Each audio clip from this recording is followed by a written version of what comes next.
Greetings, I'm Dike Rostant. Welcome back to the TTT News. We continue to look at the mechanisms designed to build the capacity and offer support to teachers, students and their parents and guardians during this period. It is time to go in depth on the work of the Guidance and Counselling Unit, Student Support Services Division, Ministry of Education, and we do that with Judy C. Prasad, Guidance Officer 2.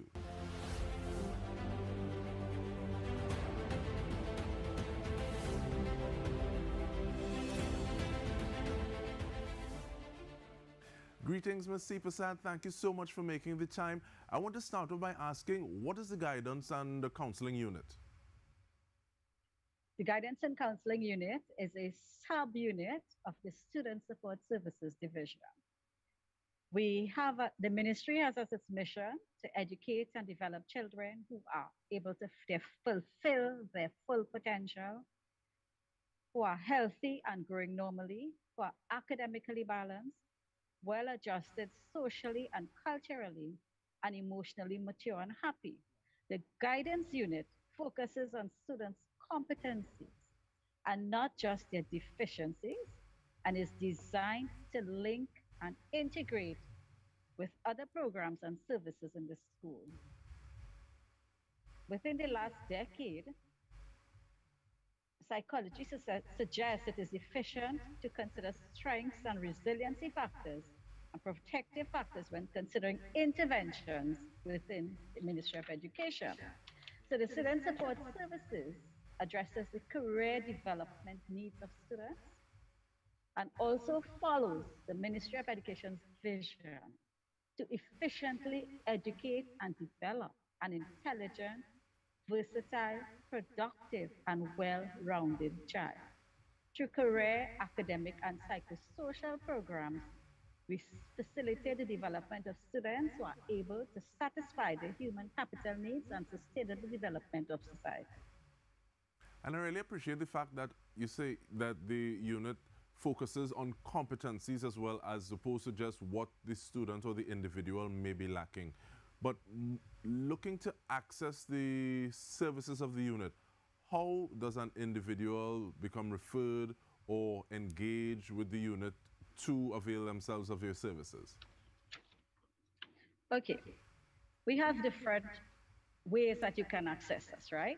Firstly, if you have based on the school, the teacher can refer the student based on their observations during the classroom. They would record what's happening with the child and notice that there is a need for some form of help or assessment, right? So the referrals would be made through the administrators.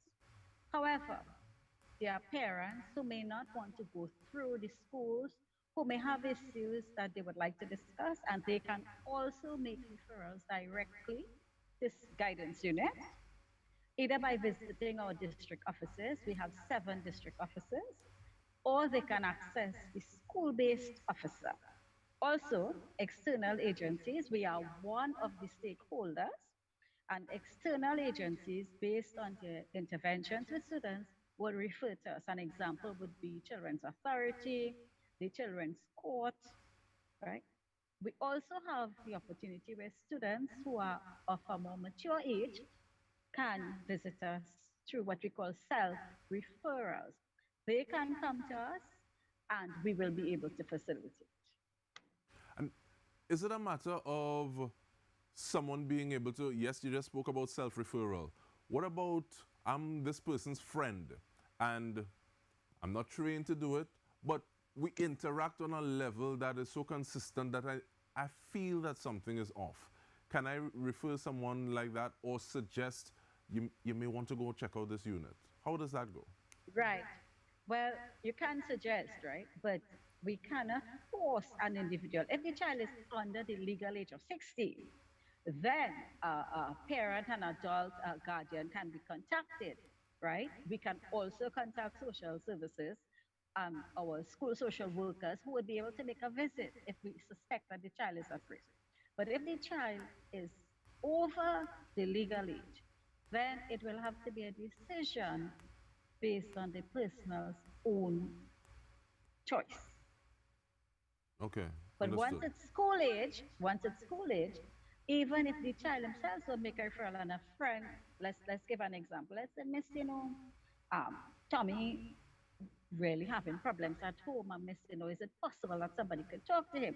Well, then the teacher would contact the resident officer and some arrangements would be made, some observations would be made with respect to the child, and then a referral is possible. Or it may not require a referral, it may just require a one-to-one where the child can speak. It does not necessarily have to be a major issue that requires special interventions. And in terms of that intervention, is it past a certain amount of factors or checklist that the guidance counselor or the person functioning in that role at a school would say, okay, I need to bump this up the chain a little bit and refer it to the unit? When does it stay in the school and when does it go further, so reach on the steps of the unit? Right. When it stays in the school, it may be a minor issue. But for most issues, the resident officer would, we have checklists that you can look at and you can determine based on your assessments, okay, this child really, really needs some extra help. And it would be forwarded to the multidisciplinary team of the Ministry of Education. This team is comprised of the senior guidance officers, the senior school social worker, our clinical, our DAIU unit, which is the clinical and behavioral psychologist, and the school psychologist, and also the diagnostic specialist who is in terms of assessment. So we do have different facilities where the referral, the issue will be discussed and the best possible interventions will be prescribed and assigned to the specific discipline.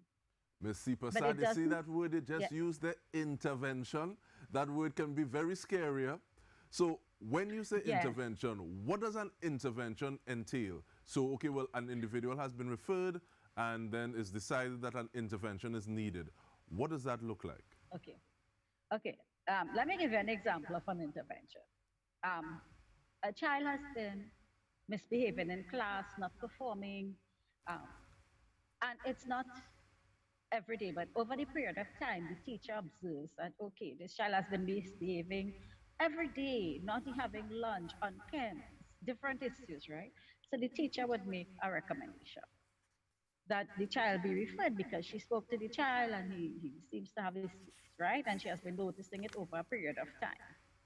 He also says, well, Miss, when she speaks to him, I really don't feel good about myself, Miss. I feel I can end it all, right? So it would come to student support services.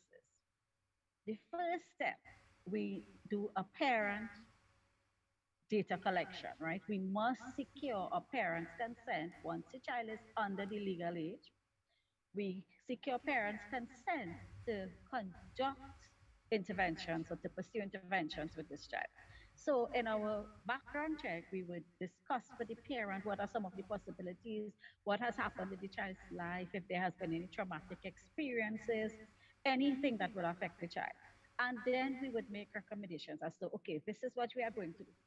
If it's an academic issue, he's really not performing, he seems to have behavioral issues, we would recommend an assessment. If it's nothing like that, then we would work with the child over a period of time, monitor the behavior, implement some strategies, and see how they work. After about a couple of months, we would reassess to see if those strategies are working.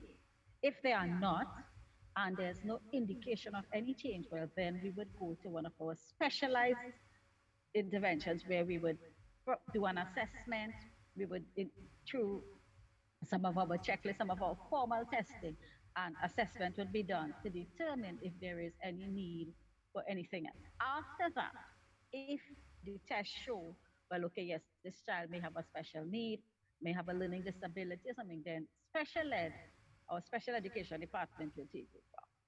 So we do have, and if it cannot be handled within our division of student support division, and we need extra help, we also refer to external agencies such as the Child Guidance Unit, both in Pleasantville and in Montrose.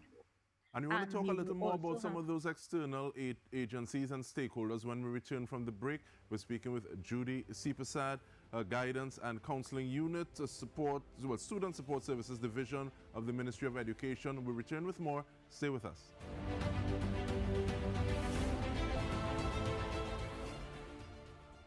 Welcome back to In-Depth with me, Dike, where we are discussing the work of the Guidance and Counselling Unit. We are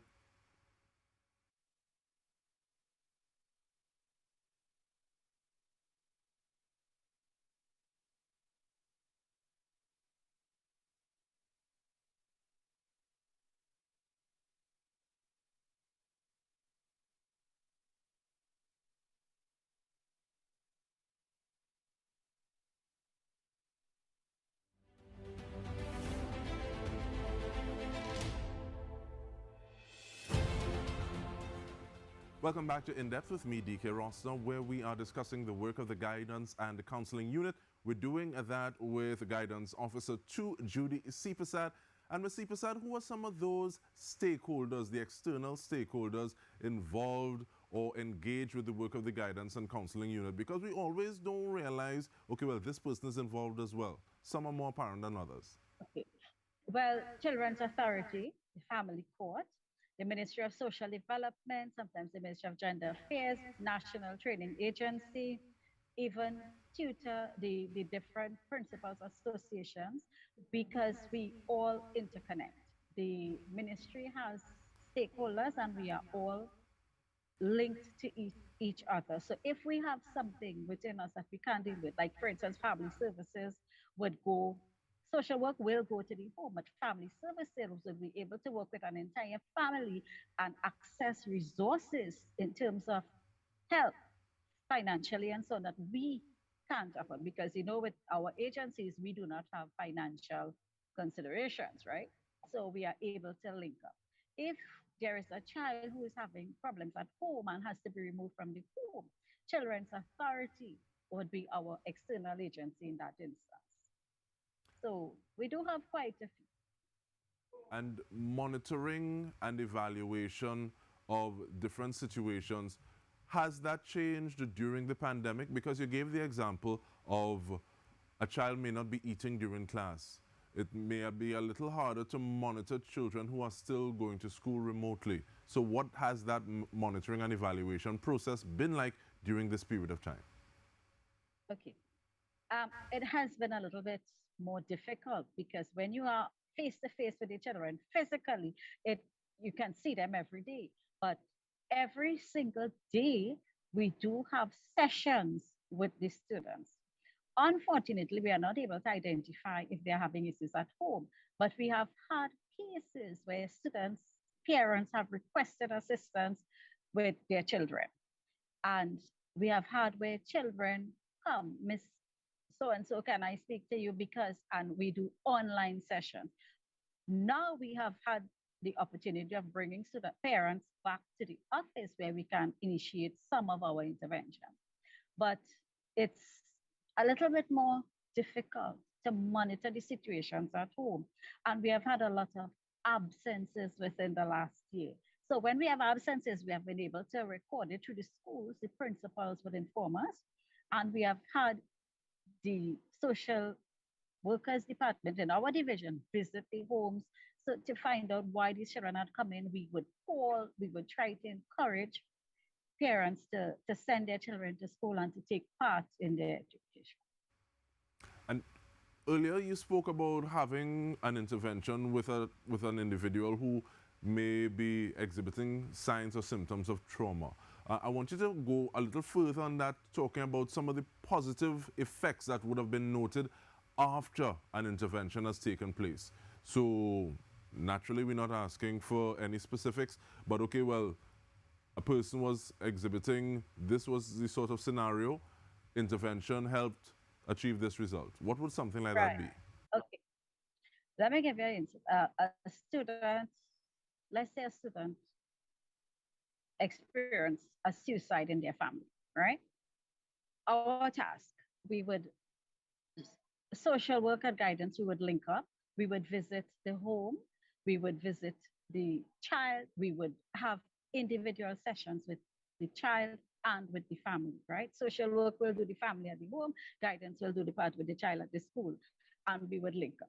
So we would help with the grieving process, we would help with the adjustment to how if our child is coping and adjusting to the school after the trauma has happened. And lately, we have had so many students experiencing loss in terms of the COVID. So we have developed a program where we are doing some grief sessions and coping with loss within the entire student population. And that brings me to the question of what new systems, because you started speaking about it, systems, procedures, or new offerings, tools has the unit had to utilize or create in recent years? I mean, you started on it, but asking you to expand on that a little bit, please. Okay. Well, because of the pandemic, we have had to work online. So most of our people have had to retrain. Well, some of us are more mature than others. So it was more difficult. So we had to retrain. The ministry offered us an opportunity to retrain and to become familiar with all the new technology. So most of our sessions are delivered online on a daily basis in tandem with the curriculum and with the timetabling of the schools. But however, now that students are back in school, especially upper levels, we have officers going into the school every day. But we have been able to utilize the WhatsApp packages. Packages are very few now because most of our schools are equipped with Wi-Fi, and most of our students have been given devices so that our package system is not as prevalent anymore. We have been able to use the Google Meet, we have been able to use Zoom, we have been able to use the MOE Blue Button. We have a lot of sites where we have been able to access to deliver online. And we have had students who are still not coming to classes. We have them, they have their devices and so, but we have been able to do voiceovers. And I must say, based on the feedback from parents, the like the online sessions and they benefit because in a lot of the sessions, some of our sessions are after classes, after our regular school hours to facilitate parent supervision and so on. And they express their gratitude because they say, Miss, this really works, and they really appreciated that even though their children are home, they are still benefiting. And in all of our districts, we have our national program, and every single officer has a program which is delivered throughout the country. We have some schools where we have no officers assigned, and we are working on that through the minister. We are trying to get a complement of officers. But in most of our schools, on a daily basis, all students who are either online or physically present will benefit from our guidance and counseling programs. And in terms of that benefit and things that parents or guardians should be mindful of, I want you to continue to speak to parents or guardians, please, Ms. Sipasad. And if there's one thing that you want parents or guardians to know that may help contribute to the development of the people in their care, what would that be? That would be to ensure that your child attends classes, comes to school, whether physically or virtually, because I see no reason why children have devices and still they're not coming.